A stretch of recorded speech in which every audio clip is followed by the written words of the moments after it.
ការវិលជុំនៃការហាត់ប្រាណរយៈពេល15នាទីសម្រាប់អ្នកជំងឺទឹកនោមផ្អែមនិងលើសឈាមវិធីហាត់ទី1មុនពេលហាត់កីឡាត្រូវហាត់ប្រាណជាមុនសិនទី2ចលនានីមួយៗត្រូវហាត់ចំនួន30នាទីដោយពុំឈប់សម្រាកទី3គ្រប់សកម្មភាពនីមួយៗត្រូវហាត់ចំនួន3លើក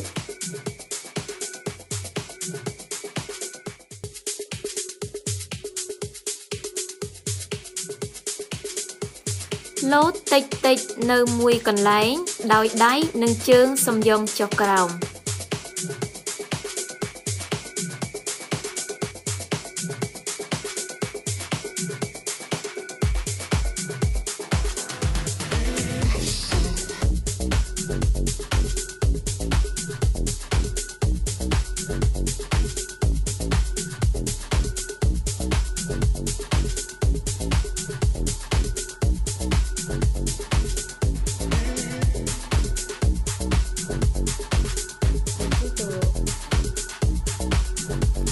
ចលនាអាវងបើគ្មានកម្លាំងត្រូវបន្ទន់ជង្គង់ហើយងើបចុះងើបឡើង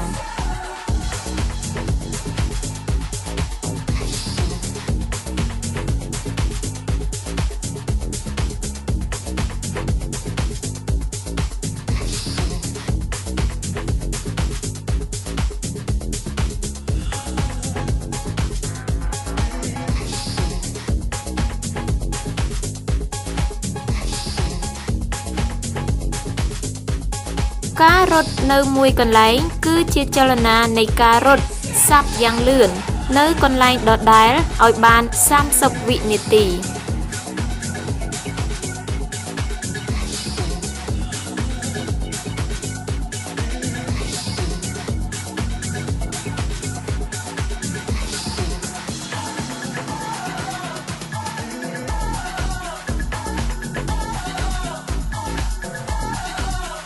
កន្ធែកជើងស្មើប្រវែងស្មាហើយបន្ទន់ជង្គង់ហើយឈប់1ទៅ2វិនាទីផ្លូវស្របនឹងផ្ទៃដីហើយងើបឡើងវិញយឺតដោយរក្សាចង្កេះឲ្យនៅត្រង់ដដែល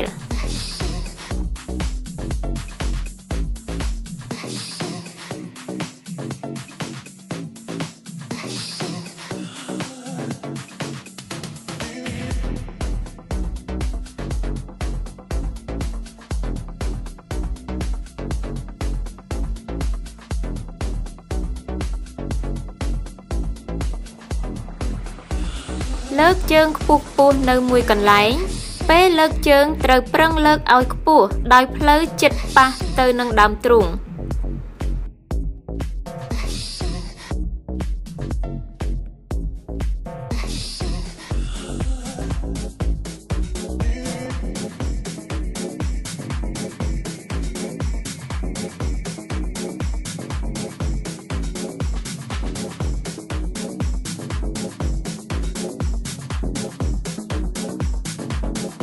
ហាត់ចលនាដោយដេកហើយងើបចុះឡើងជាមុនសិនដេកបញ្ឈរជង្គង់ហើយងើបដងខ្លួនឲ្យត្រង់ពេលងើបឡើងត្រូវដកដង្ហើមចេញពេលផ្ដេកខ្លួនចុះត្រូវដកដង្ហើមចូល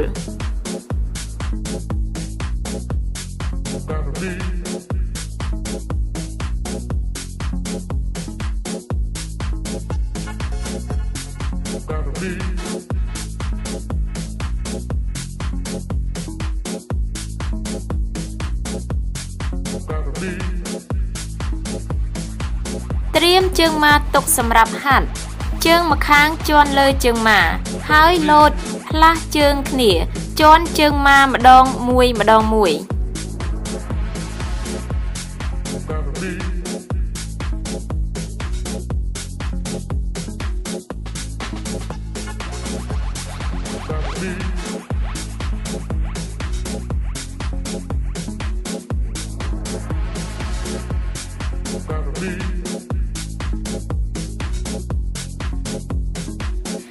ជើងម្ខាងនៅស្ងៀមហើយម្ខាងទៀតកន្ធែកចេញត្រឹមមុំ45ដឺក្រេហើយបន្ទន់ជង្គង់ធ្វើបែបនេះឆ្លាស់គ្នាម្ដងជើងឆ្វេងម្ដងជើងស្ដាំ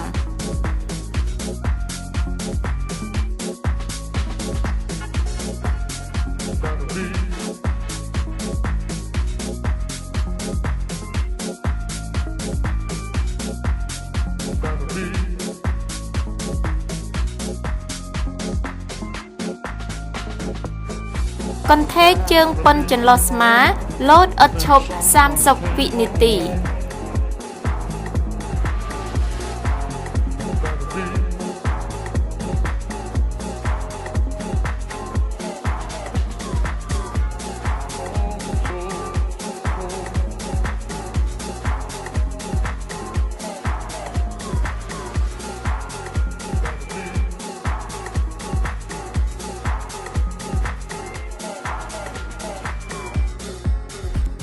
ក្រាបនៅមួយកន្លែងដៃនិងជើងលាតត្រង់2ឬ3វិនាទីដងខ្លួនផ្នែកខាងលើពត់រាងអក្សរ U ហើយឈប់ដកដង្ហើមបន្តិចរួចសម្រួលឥរិយាបថនិងដកដង្ហើមចេញវិញគួរប្រុងប្រយ័ត្ន 1. ហាត់ក្រោយពេលទទួលទាន1ម៉ោង30នាទីជាការល្អ 2. បើមានអាការៈអ្វីមិនស្រួលកើតឡើងត្រូវទៅពិគ្រោះជាមួយគ្រូពេទ្យក្រោយពេលហាត់ 1. យើងត្រូវហាត់ប្រាណតាមលក្ខណៈសាមញ្ញបន្ថែមបន្តិចទៀតដើម្បីជួយបន្ធូរដល់សាច់ដុំទាំងអស់នៃរាងកាយដែលទើបបានហាត់អំបាញ់មិញ 2. រយៈពេល1ម៉ោងក្រោយពេលឈប់ហាត់សូមកុំទទួលទានអាហារអ្វីទាំងអស់